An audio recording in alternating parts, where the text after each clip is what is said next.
हाँ जी, देखिए आज का हमारा नया चैप्टर शुरू हो रहा है, हमारी थर्ड बुक। और थर्ड बुक का हमारा पहला चैप्टर है which is called cash flow statement. ठीक है, तो कैश फ्लो स्टेटमेंट की हम बात करने जा रहे हैं। शुरुआत करें कैश फ्लो स्टेटमेंट की और सारी बातों को आज ठिकाने लगा देंगे हम। क्लियर ही नहीं है? चलिए, कैश फ्लो स्टेटमेंट, यहाँ पे एक शब्द लिखा है कैश फ्लो स्टेटमेंट, लेकिन इस शब्द में जो पहले दो शब्द है जिसे बोलते हैं कैश फ्लो, पहले हम इसकी बात समझते हैं। कैश फ्लो का मतलब क्या है? कैश फ्लो का मतलब है inflow and outflow of cash and cash equivalents. खाली ये मत बोल देना कि कभी तुमसे टीचर पूछे कि इनफ्लो आउटफ्लो ऑफ कैश, नहीं, पूरी डेफिनेशन बोलो। Inflow and outflow of cash and cash equivalent, and cash equivalent के लिखना बहुत ज्यादा जरूरी है। मतलब पैसे और पैसे के बराबर वाली चीजों का आना और जाना, पैसे और पैसे के बराबर वाली चीजों का आना और जाना क्या कहलाता है? कैश फ्लो कहलाता है। ये बात क्लियर हो गई नहीं हो गई? बोलिए हाँ ये ना, क्या कहलाता है? कैश फ्लो कहलाता है। क्या मेरी बात क्लियर हो गई नहीं हो गई? अब सवाल है कि कैश का मतलब क्या होता है? कैश का मतलब है कैश इन हैंड और कैश एट बैंक। पैसा तुम्हारी जेब में हो, पैसे तुम्हारे बैंक में हो, है वो तुम्हारा पैसा, तो उसे हम पैसा ही बोलेंगे। और कैश इक्विवेलेंट का मतलब होता है शॉर्ट टर्म इन्वेस्टमेंट। क्या मतलब होता है? Short term investment. Cash equivalent का मतलब होता है short term investment. Short term investment को आसान भाषा में करंट इन्वेस्टमेंट कहते हैं। करंट इन्वेस्टमेंट किसका पार्ट है? करंट एसेट का पार्ट है। बोलिए हाँ ये ना। देखिए, इस short term investment, current investment का मतलब क्या है? ये वो इन्वेस्टमेंट है which are convertible into cash within short period, जिन्हें बहुत ही जल्दी कन्वर्ट कर लेंगे। किसमें? हम कैश में कन्वर्ट कर लेंगे। उन्हें हम क्या बोलेंगे मेरे बेटा जी? Short term investment, current investment बोलेंगे। शॉर्ट पीरियड का मतलब क्या है? 3 मंथ, नॉर्मल नॉर्मल 3 महीने कि जो एसेट, जो इन्वेस्टमेंट 3 महीने के आसपास कन्वर्ट हो जाएगी इन करंट, मतलब इन कैश, उन्हें हम short term investment, current investment बोलेंगे। बोलिए आगे ना। वैसे अगर मैं एक बात बोलूं, ऐसा इधर, अगर मैं एक बात बोलूं कि करंट एसेट की डेफिनेशन क्या सीखी थी क्लास 11th में आपने? आपने ये सीखी थी कि वो इन्वेस्टमेंट, सॉरी वो एसेट जिन्हें आप विद इन 12 मंथ किसमें कन्वर्ट कर लेते हैं? कैश में, उन्हें आप करंट एसेट कहते थे। या तो वो 12 महीनों में तुम्हें बेनिफिट दे देती थी, या 12 महीनों में कैश में कन्वर्ट हो जाते थे। उन्हें आप क्या कहते थे मेरे बेटे जी? करंट एसेट कहते थे। बोलिए आइए ना। तो अगर मैं वही डेफिनेशन यहाँ पर लगाऊं तो 12 महीने का स्लैब तो यहाँ पर भी अप्लाई होगा भाई। 12 महीने, वो एसेट जो 12 महीने में अप्लाई हो जाएगी, मतलब 12 महीने में खत्म हो जाएगी, उन्हें करंट एसेट बोलेंगे। तो करंट इन्वेस्टमेंट भी कौन सी निकलेगी? वो एसेट जो 12 महीने में खत्म हो जाएगी। बोलो हाँ ये ना। लेकिन अगर मैं 12 महीने और 3 महीने की कहानी को कुछ मिक्स करूं तो कुछ बात ऐसे निकल कर आती है कि करंट इन्वेस्टमेंट को भी आप तोड़ सकते हो 2 पार्ट में। वो जो 3 महीने के स्लैब में खत्म हो जाएंगी, बोलो हाँ ये ना। और वो जो 3 महीने से ज्यादा समय लेंगे लेकिन 12 महीने से कम, बोलो हाँ ये ना। ऐसा समझो, एक वो लेते हैं, टाइमलाइन लेते हैं। ये टाइमलाइन जो है 12 महीने की टाइमलाइन है। तो ये क्या हो गया? ये 3 महीने वाली टाइमलाइन हो गई। वो इन्वेस्टमेंट जो 3 महीने में खत्म हो जाएंगी, और वो जो यहाँ से 12 महीने के बीच में होंगी। आया नहीं आया? जिन 9 महीने वाली इन्वेस्टमेंट होगी, अरे आया ही नहीं आया? Which takes 3 month, within 3 month, और which takes more than 3 month. आया? मेरी बात पकड़ पा रहे हो नहीं पकड़ पा रहे हो? तो 12 महीने को 2 पार्ट में डिवाइड कर दिया, 3 महीने वाली में और 9 महीने वाली में। जो 3 महीने में खत्म होंगी उन्हें आप कैश इक्विवेलेंट मानोगे, और जो 3 महीने से ज्यादा समय लेंगी, मोर than 3 month but with in 12 month, उन्हें आप कैश इक्विवेलेंट नहीं मानोगे। बोलो हाँ ये ना।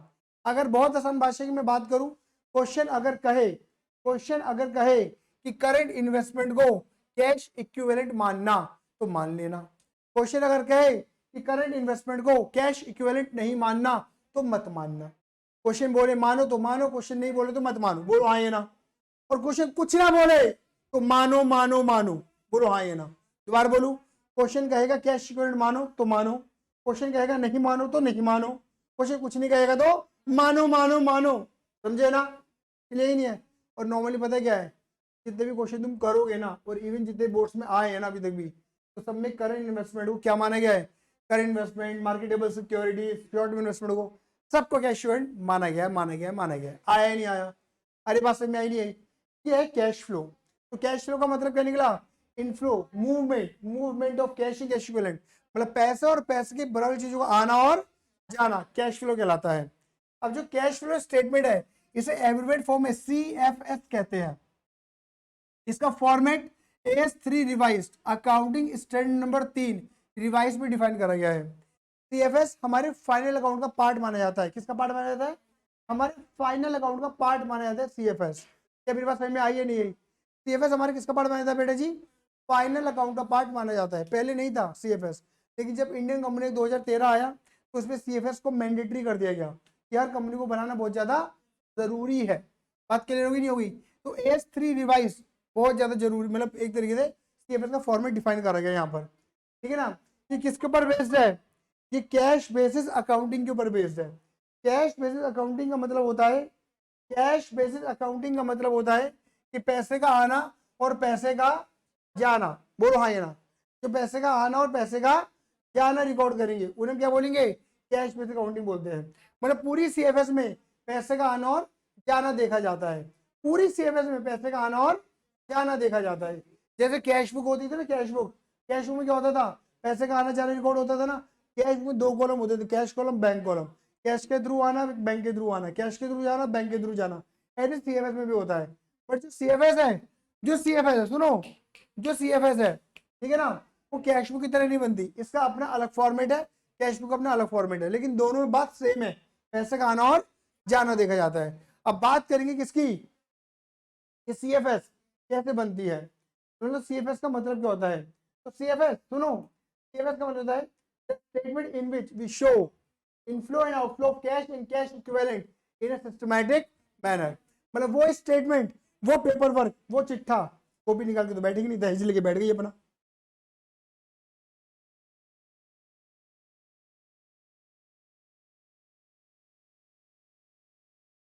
ठीक है, देखिए कैश फ्लो स्टेटमेंट क्या है कि वो दहेज, क्या बोल रहा हूं मैं, हाँ जी, कैश फ्लो स्टेटमेंट क्या है कि एक ऐसी स्टेटमेंट, एक ऐसा चिट्ठा, ठीक है ना, मतलब एक स्टेटमेंट है जिसके अंदर पैसे का आना और जाना, इनफ्लो और outflow of cash and cash equivalent show किया जाता है, प्रेजेंट किया जाता है इन ए सिस्टमैटिक मैनर। ठीक है ना। अब रख मत रही दहेज को, अभी ये रख, ठीक है ना। बात करोगे सिस्टमैटिक मैनर। अब सिस्टमैटिक मैनर का मतलब क्या होता है? सिस्टमैटिक मैनर का मतलब होता है कि पूरी सीएफएस को डिवाइड कर दो कितने में? 3 एक्टिविटीज में। एक्टिविटी का मतलब क्या है? 3 ट्रांजेक्शन। एक्टिविटी कुछ और नहीं होती, ट्रांजेक्शन होती है। मतलब पूरी सीएफएस में 3 टुकड़े हो जाते हैं बेटा जी। कितने टुकड़े? 3 टुकड़े, मतलब 3 पार्ट में बनती है सीएफएस। बात क्लियर होगी नहीं हो गई? बोलिए फटाफट से हाँ या ना। क्लियर ही नहीं है? कितने टुकड़े कर दो? 3 टुकड़े, 3 एक्टिविटी। देखो एक्टिविटी बोलो, ट्रांजेक्शन बोलो। अगर आपने पढ़ा होगा 11th क्लास के अंदर तो ट्रांजेक्शन का मैंने मीनिंग बताया था। ट्रांजेक्शन का मतलब होता है वो सभी काम, वो सभी एक्टिविटी, वो सभी क्रियाएं जिसकी वजह से मेरा धंधा चल रहा है। ट्रांजेक्शन मतलब वो सभी काम जिससे धंधा चलता है, बोलो हाँ या ना। तो यानी कि यहाँ पर ट्रांजेक्शन को ट्रांजेक्शन बोल के क्या बोल रहे हैं? एक्टिविटी। तो पूरी हमारे बिजनेस में 3 तरीके की ट्रांजेक्शन होती है, 3 तरह की एक्टिविटी होती है। पता कौन सी? पहली पहली ऑपरेटिंग, दूसरी इन्वेस्टिंग, तीसरी फाइनेंसिंग। 3 तरीके की एक्टिविटीज दुनिया में देखने को मिलेंगी पूरे धंधे में, या तो वो फाइनेंसिंग है, या फिर इन्वेस्टिंग है, या ऑपरेटिंग है। जैसे तुम्हारे सामने खड़ा होकर मैं तुम्हें पढ़ा रहा हूँ ना, तुम्हारे सामने खड़ा होकर मैं तुम्हें पढ़ा रहा हूँ ना, तो यहाँ पर मैं क्या करूँ? एक एक्टिविटी कर रहा हूँ, एक ऐसी एक्टिविटी करूँ जिससे मेरा धंधा चल रहा है। तो कौन सी एक्टिविटी है? ऑपरेटिंग, धंधा चलाने वाली एक्टिविटी। बोलो हाँ या ना। क्लियर है या नहीं है? आई बस में नहीं आई? किसी भी धंधे में जो शुरुआत होती है ना, क्योंकि शुरुआत कहाँ से होती है? फाइनेंसिंग से। धंधे में कभी खुद का पैसा नहीं होता, हमेशा धंधे के अंदर पैसा लगाया जाता है। क्या मेरी बात समझ में आई नहीं आई? हमेशा नए नए धंधे में नए नए पैसा लगेगा। तो पहले धंधे में क्या होगा? पैसे का जुगाड़ होगा। क्या होगा? पैसे का जुगाड़, अरेंजमेंट ऑफ फंड। क्या होगा? Arrangement of fund. पैसा जुगाड़ किया जाएगा। मतलब एक धंधा पहले पैसा लेता है, किससे लेता है? मालिक, मालिक ला पैसा दे, मालिक, मालिक ला पैसा दे, ला पैसा दे। बोलो हाँ या ना। पहले पैसा लिया गया, बोलो हाँ या ना। तो बिजनेस में पहले क्या हुआ? फाइनेंशियल एक्टिविटी हुई। पहले अभिषेक और मैंने पैसा इकट्ठा करा, फिर हमने क्या करा? उस पैसे को क्या करा? इन्वेस्ट करा, धंधे में लगाया। हमने पैनल खरीदा, फर्नीचर खरीदा, एसी खरीदा, कैमरा खरीदा, लैपटॉप, डेस्कटॉप खरीदा। समझ गए? ये क्या कर रहे हैं हम? इन्वेस्टमेंट कर रहे हैं। इन्वेस्टिंग एक्टिविटी है। जुगाड़, लगाना, लगाना, धंधे में पैसा लगाना। बोलो हाँ या ना। हमने पहले पैसा लगाया, बोलो हाँ या ना। पहला पैसा अरेंज करा, जुगाड़ किया, धंधे में पैसा लगाया, और फिर जब धंधे में पैसा लग गया फिर धंधा चलाया। तो जुगाड़, लगाना, चलाना, याद हो गया? जुगाड़, लगाना, चलाना, बोलो हाँ या ना। जुगाड़, लगाना, चलाना, बोलो हाँ या ना। क्लियर है या नहीं है? आया या नहीं आया? जल्दी बोलो फटाफट से हाँ या ना। ठीक है ना। अब देखिए बात करते हैं सबसे पहले हम किसकी? फाइनेंशियल एक्टिविटी की। मैं ऑपरेटिंग की बात अभी नहीं कर रहा आपसे, पहले किसकी बात कर रहा हूँ बेटा, फटाफट से, फाइनेंसिंग, फाइनेंसिंग, किसकी बात करिए, फाइनेंसिंग, क्लियर है। देखिए फाइनेंशियल एक्टिविटी का मैंने मीनिंग क्या बताया, पैसे का जुगाड़ करना, पैसा जुगाड़ करना, पैसे का जुगाड़, अरेंजमेंट ऑफ फंड। अब बताइए आप सभी को मैं चैप्टर पढ़ा के लाई रहा हूँ जिस आपको समझ में आ जाएगा, ठीक है ना, कि भैया एक कंपनी पैसे का जुगाड़ कहां से करती है, देखो पढ़ो कहां से, issue of equity share, equity share देगी पैसा, प्रेफरेंस शेयर देगी पैसा लेगी, प्रेफरेंस शेयर देगी पैसा, समझ में आ रहा क्या हो रही है।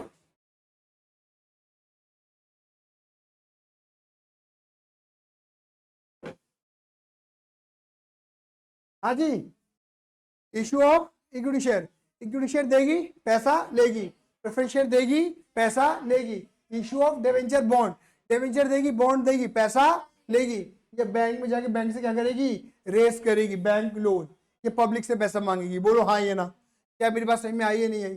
पर एक कंपनी के पास कभी पैसा नहीं होता, कंपनी हमेशा पैसा का जुगाड़ करती है, either from shares, debenture, bond, loan, बोलो हाँ ये ना, क्लियर नहीं है। ये पैसे का अरेंजमेंट करना कौन सा एक्टिविटी है, फटाफट बोलो, फाइनेंसिंग, जोर से बोलो कौन सा एक्टिविटी है, फाइनेंसिंग, बोलो हाँ ये ना, क्लियर ही नहीं है। अब बताओ जब भी कंपनी पैसे का जुगाड़ करती है, कंपनी के पास पैसा आता है या जाता है, आता है, इनफ्लो आउटफ्लो, इनफ्लो, इनफ्लो होगा तो क्या करोगे, ऐड, क्या करोगे, ऐड, कहां पे ऐड करोगे, जो सीएफएस के अंदर जो फाइनेंसिंग एक्टिविटी वाला स्लैब होगा ना, ठीक है ना, उसके अंदर ऐड करोगे, क्लियर ही नहीं है, बोलो हाँ ये ना। लेकिन एक बात बताओ मेरे बेटा जी, देखो पैसे का कंपनी के पास अपना पैसा, ये अपना तो था ही नहीं, किसी और से पैसा लिया कंपनी ने, मतलब कंपनी क्या रेस कर रही है अपने लिए, बोलो फटाफट दे, लायबिलिटी। तो पता है क्या है, फाइनेंसिंग एक्टिविटी कहाँ से मिलती है, सुनो, फाइनेंसिंग एक्टिविटी कहाँ से मिलती है, बैलेंस शीट के अंदर जो लायबिलिटीज होती हैं वहां से फाइनेंसिंग एक्टिविटी डिटेक्ट कर सकते हैं, बोलो हाँ ये ना, क्योंकि फाइनेंसिंग एक्टिविटी से कंपनी की क्या पैदा होती है, लायबिलिटीज पैदा होती है, बोलो हाँ ये ना। तो बैलेंस शीट की लायबिलिटी वाले सेगमेंट से ना क्या निकलती है, फाइनेंसिंग को बाहर कर सकते हैं हम, आया या नहीं आया सही में। अच्छा चलिए, अगर हमने पैसे का जुगाड़ किया है, अगर हमने पैसे का जुगाड़ किया है तो बदले में कुछ देना भी तो पड़ेगा, हाँ देना तो पड़ेगा। जैसे बैंक से अगर लोन लिया है तो बैंक वाले हमसे क्या लेंगे, इंटरेस्ट, अपने को क्या देने का, इंटरेस्ट देने का है। तुम्हें डेबेंचर पढ़ा के ला रहा हूँ मैं, अगर डेबेंचर देके पैसे लेगी कंपनी तो कंपनी को डेबेंचर होल्डर को क्या देना पड़ेगा, इंटरेस्ट देना पड़ेगा, पढ़े या नहीं पढ़ा तुमने। और कंपनी अगर शेयर देके पैसे लेगी तो अपने शेयर होल्डर को, अपने मेंबर को क्या देगी, डिविडेंड पे करेगी, बेटा बोलो हाँ या ना। तो बताओ डिविडेंड पे करेगी, इंटरेस्ट पे करेगी, तो पैसा जाएगा आएगा, जाएगा, जाएगा इनकी आउटफ्लो, आउटफ्लो क्या हो जाएगा मेरे बेटे जी, माइनस, आउटफ्लो माइनस, कहां पर माइनस होगा, फाइनेंसिंग में। सर ये फाइनेंसिंग कैसे हुई, ठीक है फाइनेंसिंग हुई, देखो बेटा मुझे इतना बताना, बताओ ये पैसा, इक्विटी शेयर देना, प्रेफरेंस शेयर देना, डिबेंचर देना, लोन लेना, ये फाइनेंसिंग है, इनका मतलब पैसे का जुगाड़ करना है। अब मैं तुमसे पूछता हूँ, अगर ये नहीं होता, अगर लोन ही नहीं लेते तो इंटरेस्ट देते, डिबेंचर इशू नहीं करते तो इंटरेस्ट देते, और अगर ये नहीं होता तो ये देने की नौबत, बोलो हाँ ये ना। तो पापा, पापा, ये पापा है, पापा, पापा कहाँ जा रहे हैं, पापा कहाँ जा रहे हैं, तो बेटा कहाँ जाएगा, सीधी सीधी बात है, जहां मेन एक्टिविटी है ना वहीं उसकी सबऑर्डिनेट एक्टिविटी वहीं जाएंगी, आया ही नहीं आया, क्या मेरी बात समझ में आई या नहीं आई, जल्दी बोलो फटाफट से हाँ या ना, अरे क्लियर है। चलिए जी, अब अगर हमने पैसे का जुगाड़ किया, भाई किसी और से पैसा लिया, तो पैसा समय आते वापस भी तो करना पड़ेगा, करना तो पड़ेगा। तो देखो पैसे को वापस करना क्या होता है, रीपेमेंट। अगर आपने बैंक के थ्रू लोन लिया है तो तुम्हें क्या करना पड़ेगा, repayment of bank loan, bank के लोन को वापस करना पड़ेगा। अगर डिबेंचर के थ्रू पैसा लिया है तो क्या करना पड़ेगा, रिडेम्पशन ऑफ डिबेंचर, पढ़ा दिया है मैंने आपको, रिडेम्पशन डिबेंचर का पैसा वापस करना पड़ेगा। अगर प्रेफरेंस शेयर के थ्रू पैसा लिया है तो क्या करना पड़ेगा, redemption of preference share, preference share के पैसे को वापस करना पड़ेगा, बोलो हाँ या ना। और अगर इक्विटी के थ्रू पैसा लिया है तो क्या बोलते, रिडेम्पशन या बायबैक बोलते हैं, बस शब्द अलग अलग है, बात वही है, अर्थ वही है, भावार्थ वही आ रहा है, बस शब्द अलग अलग हो गए, यहाँ रिपेमेंट, यहाँ रिडेम्पशन, रिडेम्पशन वहां बायबैक, मीनिंग वही है, पैसे को वापस करना। अब मुझे बताओ अगर पैसा लिया नहीं होता तो वापस करने की नौबत आती, तो पैसे का जुगाड़ करना कौन सा एक्टिविटी, फाइनेंसिंग, तो पैसा वापस करना भी क्या होगा, फाइनेंसिंग। जहां पापा वहां, जोर से बोलो ना, जहां पापा, जहां पापा वहां बेटा, बोलो आइए ना, पापा फाइनेंसिंग, तो बेटा भी फाइनेंसिंग। बात क्लियर होगी नहीं? जब फाइनेंसिंग बेटा भी फाइनेंसिंग। बात क्लियर होगी नहीं होगी? चले, या आई सी थी, ठीक है ना? आई बस अभी नहीं आई, चले आओ, चलिए क्लियर है। अब देखिए ये कितनी एक्टिविटी दिखाई मैंने, कितनी ट्रांजेक्शन दिखाई? 12, 4 4 8 4 12। ये 12 ट्रांजेक्शन ही होती है फाइनेंसिंग में, इन्हें रटने का नहीं है। मैं तुम्हें जड़ से सिखा रहा हूँ, पहले बता रहा हूँ। इसके अलावा 13 14 15 16 और भी ट्रांजेक्शन हो सकती हैं। मैंने आपको मेन बात क्या पढ़ाई है? अगर पैसे का जुगाड़ हो रहा है तो वो क्या है? फाइनेंसिंग है। और जुगाड़ करने तो कुछ और भी हो जाए तो भी वो क्या है? फाइनेंसिंग है। एग्जाम्पल देता हूँ, जब आप बैंक से लोन लेते हो तो बैंक प्रोसेसिंग चार्जेस काटता है, बोलो हाँ या ना?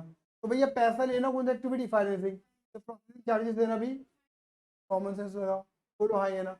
जैसे मैंने बच्चों को बताया, शेयर इशू करते हैं तो कई बार equity share preference underwriters brokers के थ्रू इशू किए जाते हैं, तो ब्रोकर्स कमीशन लेता है। तो शेयर इशू करना फाइनेंसिंग, तो ब्रोकर को कमीशन देना फाइनेंसिंग। मैंने लिखा ब्रोकर कमीशन, मैंने लिखा प्रोसेसिंग फीस नहीं लिखा, लेकिन आपको समझ में आया ना? मैंने मेन बात समझाने की कोशिश करी है, ट्रांजेक्शन रटवाने वाली बात नहीं करी गई है। आया या नहीं आया? आगे चले, ये हो गया हमारा फाइनेंसिंग। क्या हो गया मेरे बच्चे? फाइनेंसिंग। आ जाओ, अब इसके बाद आगे बढ़ते हैं। क्या लिखा है? Investing activity. क्या लिखा है बेटा जी? जोर से बोलो, इन्वेस्टिंग एक्टिविटी, इन्वेस्टिंग एक्टिविटी। देखो इन्वेस्टिंग का मतलब इन्वेस्टमेंट, इन्वेस्टमेंट का मतलब क्या होता है? पैसे से पैसा बनाने की टेक्निक, बोलो पैसे से पैसा बनाने की टेक्निक, बोलो हाँ या ना? इन्वेस्टिंग है। जब इन्वेस्टमेंट की बात की जाती है ना, जब इन्वेस्टमेंट की बात की है तो हमारे दिमाग में क्या आता है? सिक्योरिटीज आती है। सिक्योरिटीज जैसे किसी भी कंपनी के शेयर्स खरीद लेना, म्यूचुअल फंड के अंदर पैसा लगा देना, डिबेंचर में पैसा लगा देना, ईटीएफ में पैसा लगा देना, बोलो हाँ या ना? या फिर कोई कॉमोडिटी जैसे गोल्ड सिल्वर के अंदर, जमीन जायदाद में पैसा लगा देना, बोलो हाँ या ना? सब सिक्योरिटीज ये देखते हैं लोग, बोलो। या फिर इंश्योरेंस भी करवाते हैं, लाइफ इंश्योरेंस वगैरह लेना, ये भी इन्वेस्टमेंट है। क्लियर है?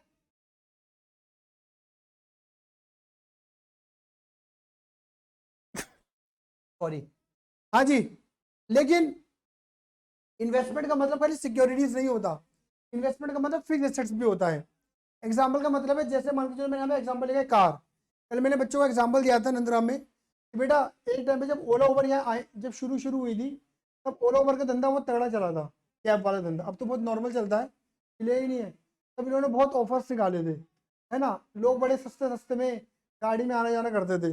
अब तो बहुत महंगी हो गई है, ठीक है ना? और ऊपर से ड्राइवर कमीशन भी कम है। पहले तो ऐसा होता था कि लोग क्या करते थे, बेस मॉडल खरीदा गाड़ी का, बेस मॉडल, ठीक है ना? और या तो गाड़ी खुद ही चला लेंगे ना तो ड्राइवर रख लेंगे। इतना अच्छा रेवेन्यू जनरेट हो जाता था, गाड़ी का खर्चा भी निकल जाता था, ड्राइवर की सैलरी भी निकल जाती थी, और उसके अलावा 15 20 25 हज़ार रुपये बच भी जावे अपनी जेब में, बोलो हाँ या ना? इतना बड़ा धंधा मिलता था, समझ गए? गाड़ी कम थी, धंधा ज़्यादा था, है ना? और लोग इजीली ट्रैवल भी कर रहे थे, उसको फॉलो भी कर रहे थे। क्लियर ही नहीं है? आई बस में नहीं आई? बोलिए फटाफट से, आई है ना? ठीक है। अब मुझे बताओ, क्या गाड़ी के अंदर पैसा लगाना इन्वेस्टमेंट नहीं हुआ? क्योंकि आपने घर के लिए तो गाड़ी ली नहीं है अपने लिए, बोलो हाँ ये ना? आपने तो ओला उबर में लगाने के लिए गाड़ी ली है, बोलिए हाँ ये ना? सही बात है, ये नहीं है? क्लियर है? ये नहीं है मेरी बात? चलिए, तो क्या है मेरे बेटे जी, कुल मिलाकर कहानी है ये ये क्या है? इन्वेस्टमेंट फिक्स एसेट के अंदर करना भी इन्वेस्टमेंट है। जैसे अगर मैं बोलूंगा ना, ये इंडक्टिव पैनल है, लैपटॉप है, डेस्कटॉप है, कैमरा है, ये मेरे लिए इन्वेस्टमेंट है, बोलो हाँ ये ना? ये मेरे को कमा के देंगे, बोलो हाँ ये ना? ये मेरी सर्विस को अच्छा कर रहे हैं, क्लियर है? नहीं है? बोलिए हाँ ये ना? आई बात सही में नहीं आई? जल्दी बोलिए फटाफट, क्लियर है? ये नहीं है? आगे बढ़ू ना बढ़ू? ठीक है ना? तो इन्वेस्टमेंट का मतलब, अच्छा इन्वेस्टमेंट तक, इन्वेस्टमेंट अगर आप पैदा करते हो तो यानी कि क्या पैदा कर रहे हो? एसेट। यानी कि क्या सीखा? बैलेंस शीट में एसेट साइड से बैलेंस शीट की क्या मिलेंगी तुम्हें, और बैलेंस शीट की लायबिलिटी साइड से क्या मिलेगी? फाइनेंसिंग। सही में आया मेरी बात? बहुत बढ़िया। ऑपरेटिंग पूरे में से मिलती है, कुछ लायबिलिटीज में और कुछ एसेट्स में से। क्लियर ही नहीं है? आ जाओ, इन्वेस्टमेंट की चर्चा करने जा रहे हैं मेरे बच्चों, आ जाओ। क्या लिखा है? Purchase of fix asset, fix asset को खरीदना इन्वेस्टमेंट है। जल्दी बोलिए, फिक्स एसेट्स को खरीदना क्या है? फिक्स एसेट को खरीदना इन्वेस्टमेंट है। और परचेज ऑफ शेयर, शेयर के अंदर पैसा लगाना भी इन्वेस्टमेंट है, इक्विटी के अंदर, प्रेफरेंस के अंदर, डिबेंचर को खरीदना भी इन्वेस्टमेंट है। और इवन पता क्या है, किसी को लोन देना भी क्या है, इन्वेस्टमेंट है। लोन देने का काम करना भी इन्वेस्टमेंट है। आप इन्वेस्टमेंट कर रहे हो एक तरीके से, आया ही नहीं आया, अरे आया, क्लियर है ये नहीं है। तो देखो, जब तुम एसेट परचेस करोगे, शेयर परचेस करोगे, डिबेंचर परचेस करोगे, लोन दोगे तो पैसा जाएगा आएगा। लोन दे रहे हो, कुछ भी खरीद रहे हो तो पैसा जाएगा। पैसा जाएगा तो क्या होगा, आउटफ्लो। आउटफ्लो का मतलब क्या होगा, माइनस, पैसा गया। क्लियर है ये नहीं है। अरे आया, आया, ठीक है। अब बताना, अगर आपने इन्वेस्टमेंट करी है, पैसे से पैसा तो बनेगा, कुछ ना कुछ मिलेगा। जैसे अगर लोन दिया है किसी को तो बदले में क्या लोगे, इंटरेस्ट। किसी कंपनी के डिबेंचर में पैसा लगाया तो कंपनी तुम्हें क्या देगी, तुम्हें इंटरेस्ट मिलेगा, बोलो हाँ या ना। और किसी कंपनी के शेयर में पैसा लगाया तो तुम्हें क्या मिलेगा, डिविडेंड भी मिलेगा, बोलो हाँ या ना। बात समझ में आई नहीं आई।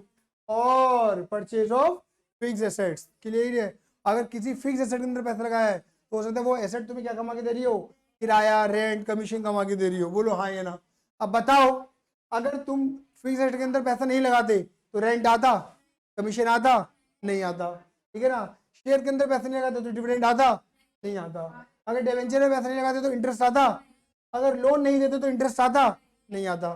तो ये कौन सी एक्टिविटी है, इन्वेस्टिंग। तो ये भी क्या होगा, इन्वेस्टिंग। और इंटरेस्ट रिसीव करने से, डिविडेंड रिसीव करने से क्या होगा, पैसा आएगा, इनफ्लो क्या कर देंगे, ऐड। तो बेटा ये करना इन्वेस्टिंग, तो ये करना भी इन्वेस्टिंग। जहां पापा, बोलो जहां पापा वहां बेटा, बोलो हाँ ये ना। क्लियर है, आ गया। चलिए देखिए, अगर परचेज करना इन्वेस्टिंग है तो सेल भी तो कर सकते हैं, बोलिए हाँ ये ना। जैसे कि एक समय के आगे sale of fixed asset, sale of share, sale of debenture. और जो तुमने लोन दिया तो लोन दे दिया, रख ले, रख लेते रहिए, रोल कोई बात नहीं, मेरे तो हराम का पैसा था रख ले। हाँ ऐसा था नहीं, जो लोन दिया उसे क्या करेंगे, रिकवर्ड, रिकवरी। रिकवरी करोगे, सेल करोगे तो पैसा आएगा, आएगा तो क्या करोगे, ऐड। सेल करना क्या, इन्वेस्टिंग। तो सॉरी, परचेज करना इन्वेस्टिंग, तो सेल करना भी, जहां पापा वहां बेटा। क्लियर ही नहीं है। ये कितनी ट्रांजेक्शन आ गई, 12। आगे मैं वही वाली बात बोलूंगा, क्या 12 ही होती हैं, नहीं और भी हो सकते हैं, लेकिन हमने जड़ पे काम करा है। किसी भी सिक्योरिटीज में, किसी भी इन्वेस्टमेंट में, किसी भी फिक्स एसेट के अंदर पैसा लगाना इन्वेस्टिंग है। और उसकी वजह से कुछ और भी होगा तो वो भी इन्वेस्टिंग है। आया, आया, आया, बहुत बढ़िया। चलिए अब देखिए, एक बात मैंने यहाँ समझाई। देखिए मान लीजिए एक है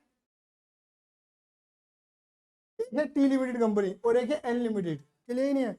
एक है टी और एक है एन लिमिटेड, क्लियर ही नहीं है।